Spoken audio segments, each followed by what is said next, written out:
Who the fuck are you? I'm JTJ.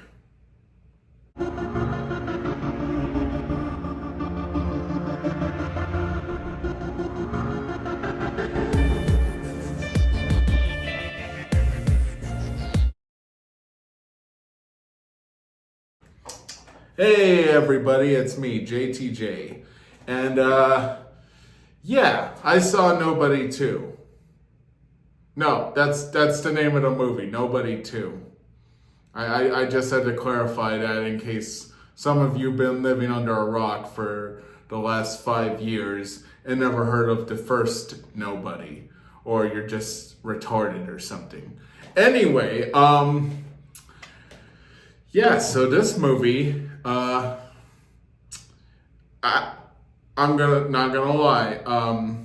From the trailer, it looked like it was gonna be like John Wick meets Vacation, but instead of getting asshole in the movie, stupid douche in the movie. It's got all the latest Albanian technology. Check it out. Plug-in hybrid. For some people who actually, for some reason, like that one, for whatever reason. You get Bob Odenkirk as, nobody, essentially. Or technically, Hutch Mansell. I hope I pronounced that right. I'm going to have a hell of a time pronouncing the director's name, I'll tell you that much. Good luck with that one. But, yeah, I just want to state in this review that Pup should have done a cover of Holiday Road.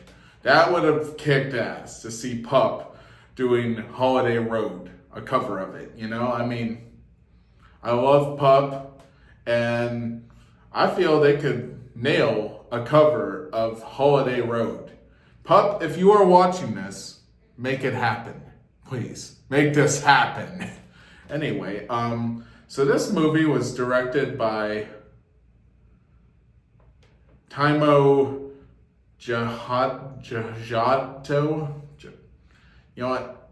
If he's watching this, cut me some slack. I already have trouble pronouncing regular people's names, let alone foreign names. I'm guessing this one's either, I'm not going to even guess what country of origin this is, just to avoid, trouble. Which brings us to the plot of this movie. Bob Odenkirk is getting a little fed up with the whole I'm gonna go kill somebody today bit, because he's now a full-on assassin again, and he's trying to pay off the debt from the last movie. And he decides to take his family on a vacation, and what winds up happening is he does the exact same thing he did in the last movie. No, but what winds up happening is trouble finds him, and it turns out the town he thought growing up was a normal town, because I guess his dad took him to that town with his brother, and it was one of his best memories, and he thought the town was just a friendly family place, but it turns out it was more corrupt than he thought, and apparently his dad was just doing work there and just didn't remember that his dad was doing work there because it was such a pleasant memory. It was probably the one time he didn't have to, be himself.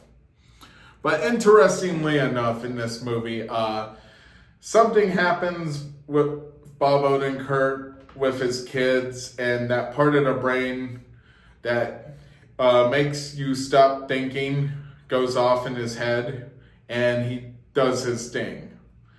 Yes, interestingly enough, we all have that thing in our brain that can actually make us stop thinking and just do what our primal urges want us to do.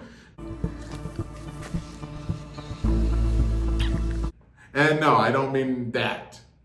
I mean,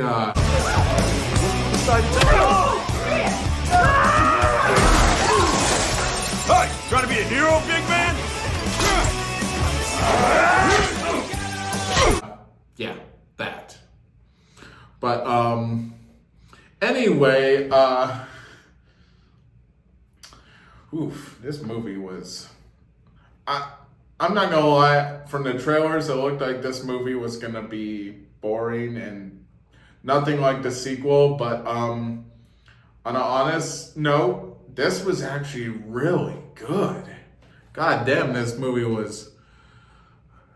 It was hitting the right places. It makes me want to watch the first one again. And I definitely want to get this one on Blu-ray, no matter how much the fuck it costs when it comes out. I usually like to wait a little bit before buying a movie or see if there's a better deal on it, maybe used or something, you know.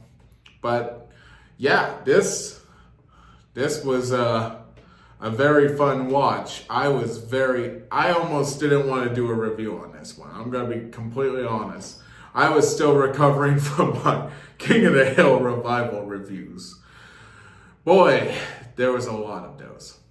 But back on the subject of the movie, it also stars Sharon Stone as the villain, you know, the person that Bob Odenkirk has to take care of so he can get out of this mess.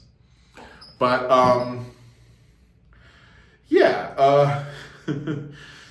this was a fun watch, and I'm going to rate it a 8.5. And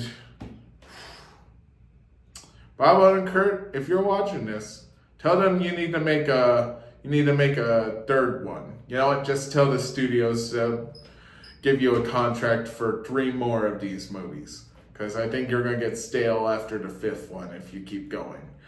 Just saying.